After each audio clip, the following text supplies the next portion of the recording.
So what I'll do, I'll try to go fast because, we've got, fortunately, in heart failure, quite a lot of meat. And as I said earlier, we have had a lot of failures in acute heart failure in the past 10 years, and we haven't had any new drug approved for the treatment of heart failure, going from nesiritide to ularitide. But the main problem with in heart failure, it's not working. Sorry? It's not, okay, now it's going. So the main problem with heart failure is the fact that we've been drawn into the fact that we need mortality studies because of the poor interpretation of results by the investigators of earlier trials. Now, this was what generated all the problems in terms of heart failure. This was a trial from Milton Packer on flosequinan, where they claimed that they showed an increase in exercise capacity with flosequinan, but these were 95 patients per group. But look at the number of patients that were reported here in flosequinan and placebo. So basically there were less patients reported for flosequinan, and the reason was that most of patients taking flosequinan had worsening heart failure or acute myocardial infarction or sudden death. So, and at that time, that information was a little bit overlooked, and there was a thought that by improving exercise capacity, the drug was effective in improving survival. Then the FACET study was performed and basically showed that the higher dose of flosequinan was associated with increased risk of mortality. And because of this increased risk, after that, all the regulatory agencies have asked for mortality and morbidity trials to be conducted and performed in patients with heart failure. I think that now the pendulum is swinging back. I think that the way we approach studies in heart failure is that some surrogate endpoints may be approvable, but we need to have a sort of good certainty that the drug is not increasing mortality. And we have new and several therapeutic targets, and they go from inotropes and mitochondrial therapy.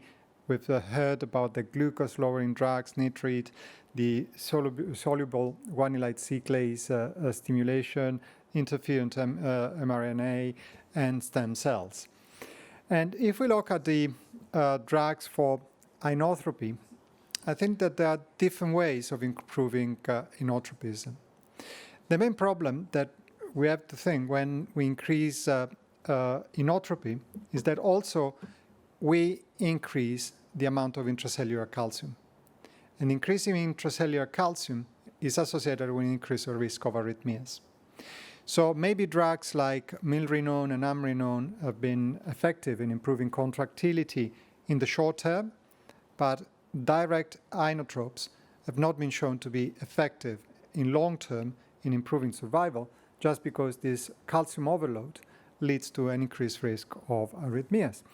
But of course, we have also new way of approaching contractility, like drugs that tend to increase the sort of the contractility through the affinity between actin and myosin, or drugs that increase the availability of ATP by acting on either electron transport on the mitochondria or in optimizing cardiac metabolism.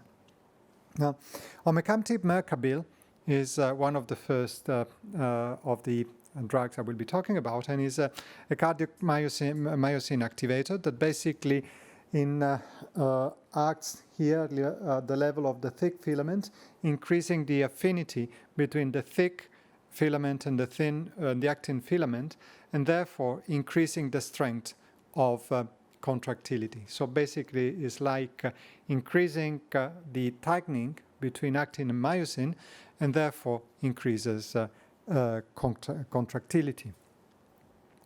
And what it does is increases this contractility without increasing the ATP consumption, because if you increase ATP consumption, then you decrease the amount of high energy phosphate that are used by the SERCA, the sarcoplasmic endoplasmic reticulum, to reuptake calcium. And so at the end, if you use more ATP, then you increase calcium, just because you have less ATP for the calcium pump.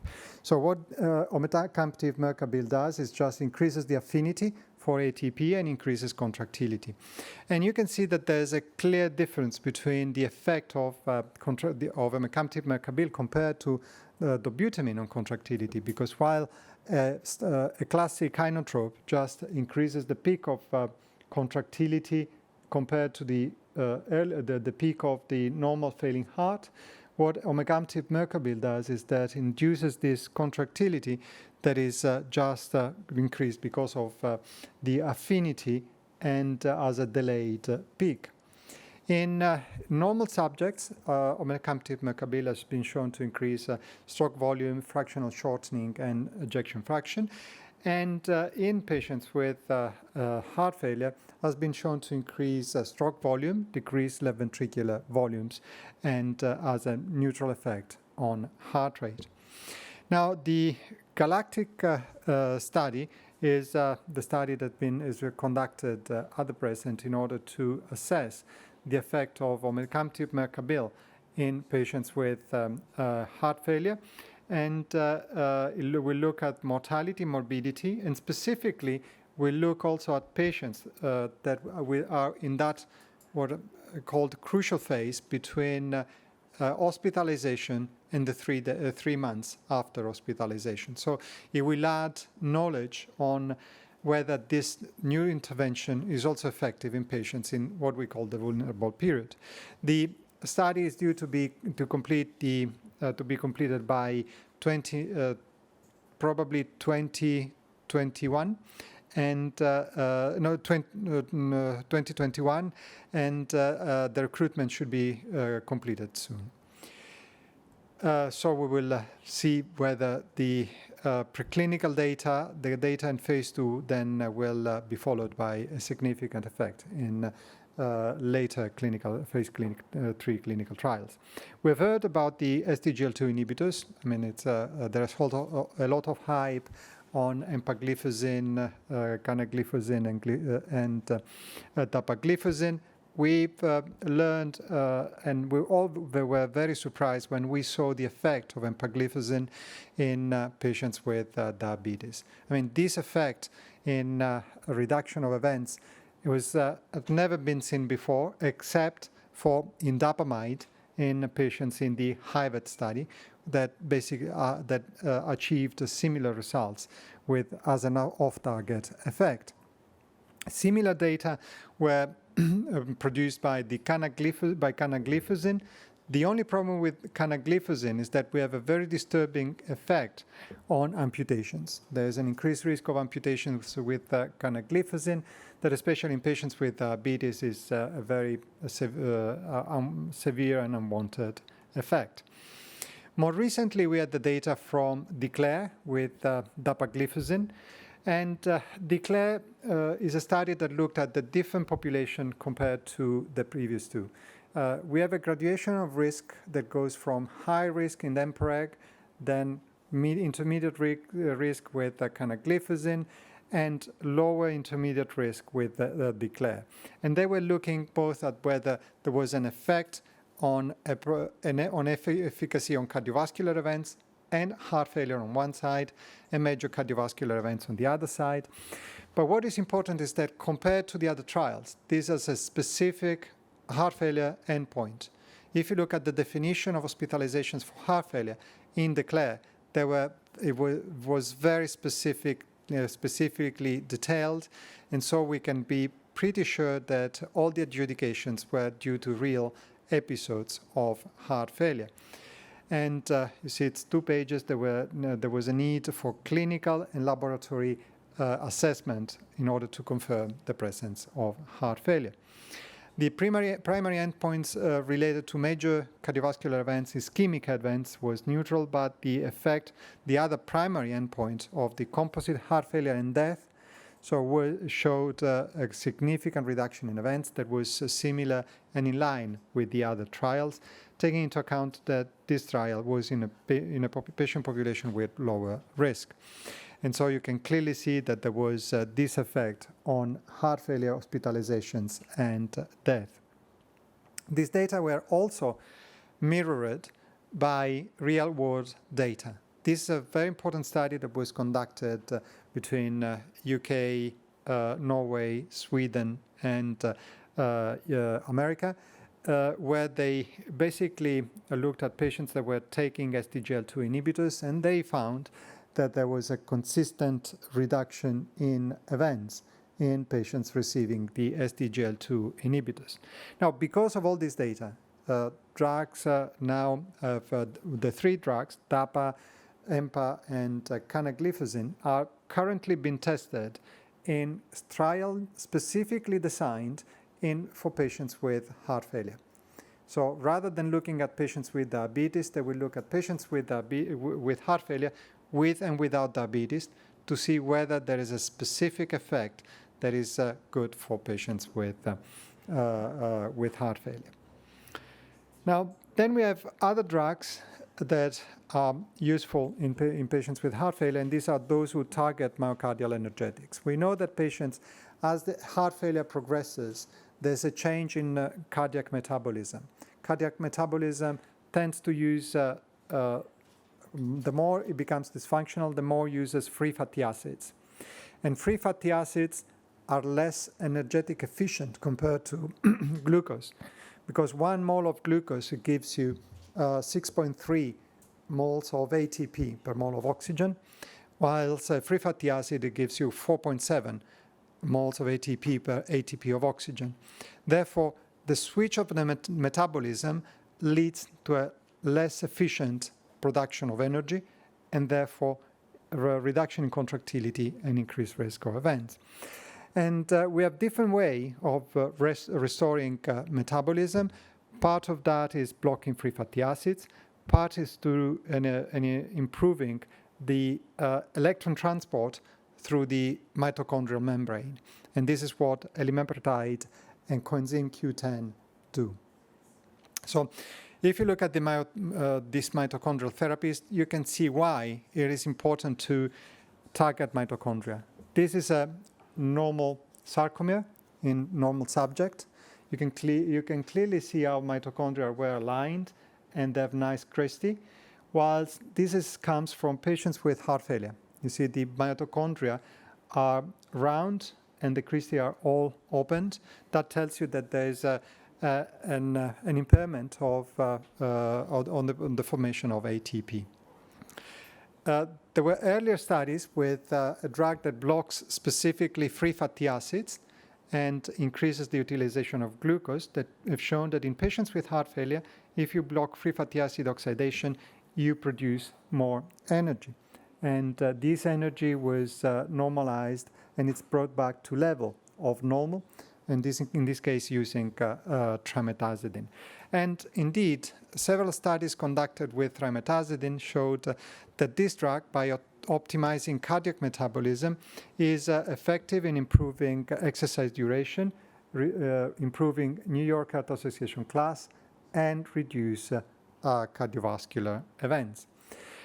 And based on this data, the elimipretide was developed. This is a small molecule that works at the level of cardiolipin. It's a ligand of cardiolipin that makes it more efficient for transport of electrons on the mitochondrial cristae.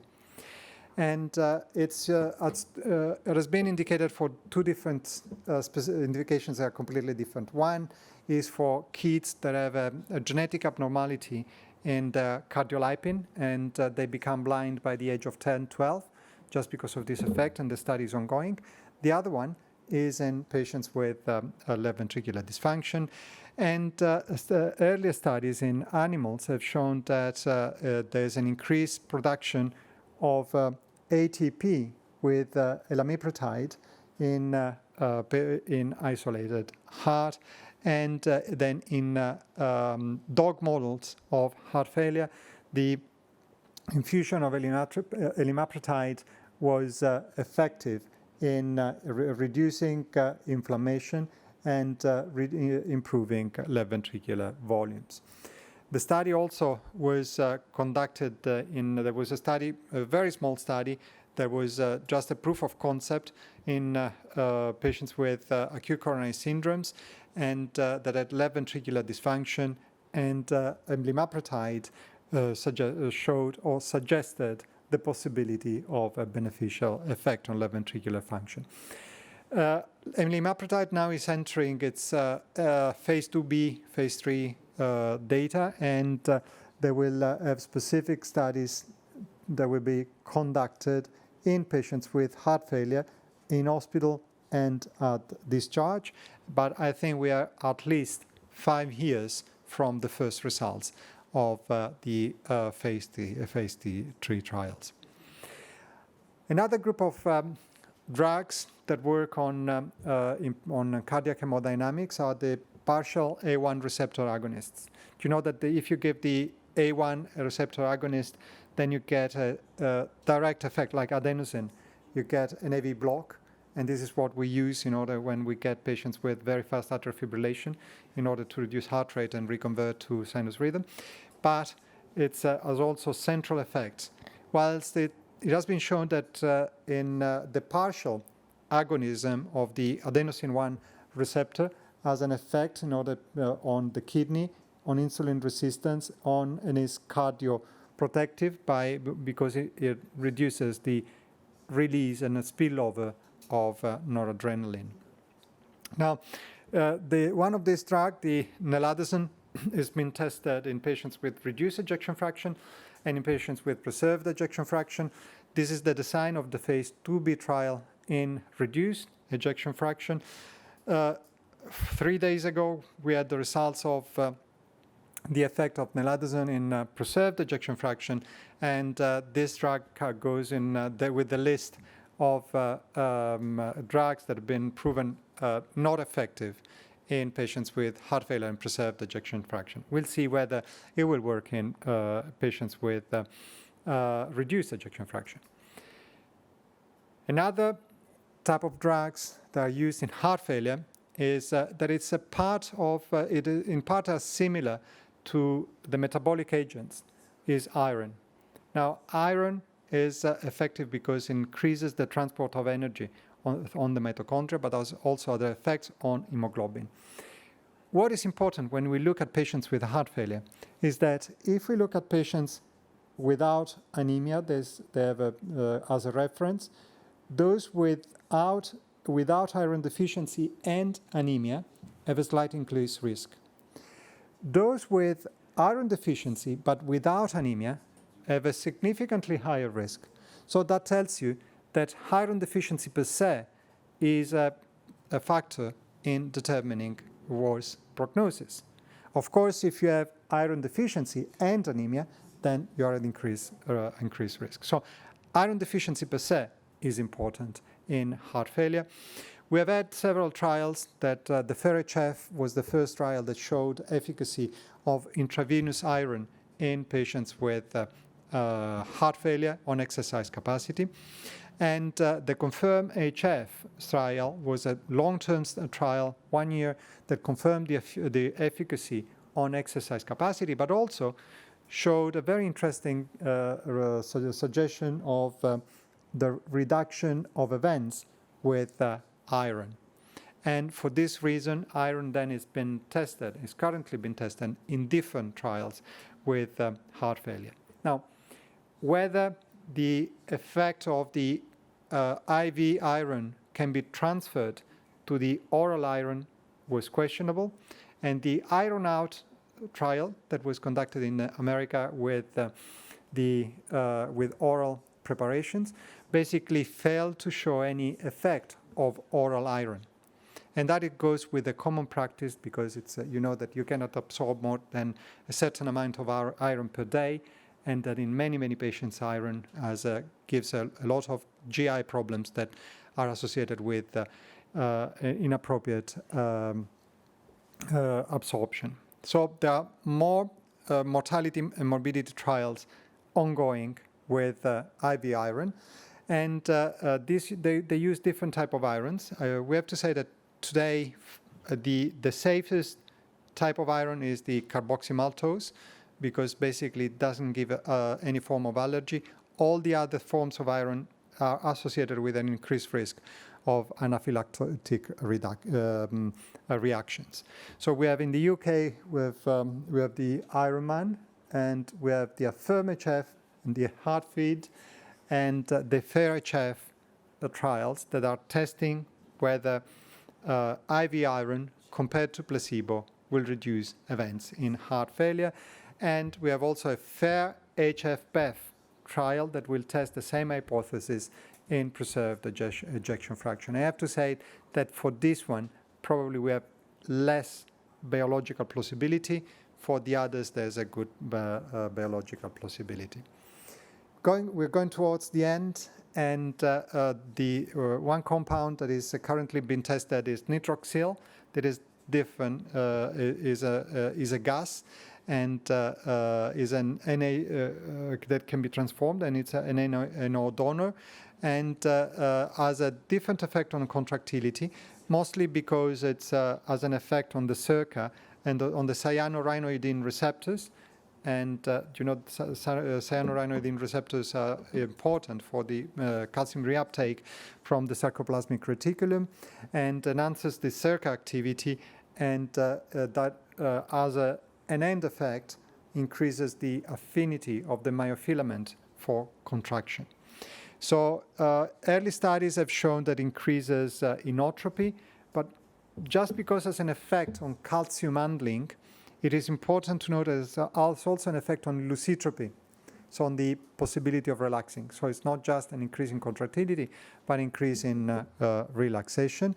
And in studies in patients with acute heart failure have shown a significant effect on wedge pressure, suggesting that there's important hemodynamic effect.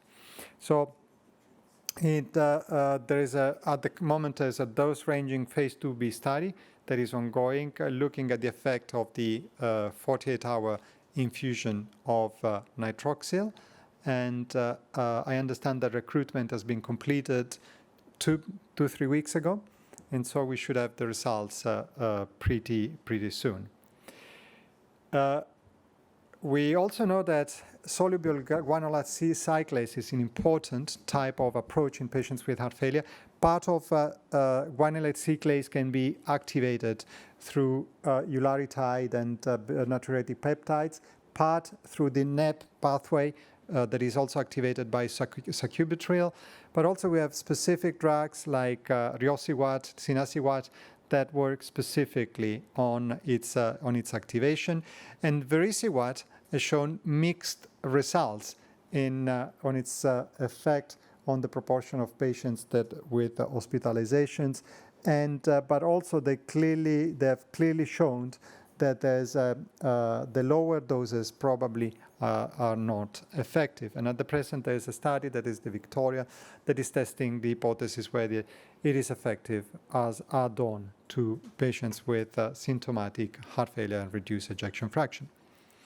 The last mention is for LCZ696. You know that LCZ696 was effective in reducing mortality and morbidity in patients with heart failure and reduced ejection fraction. Paragon will show whether this effect is also present in preserved.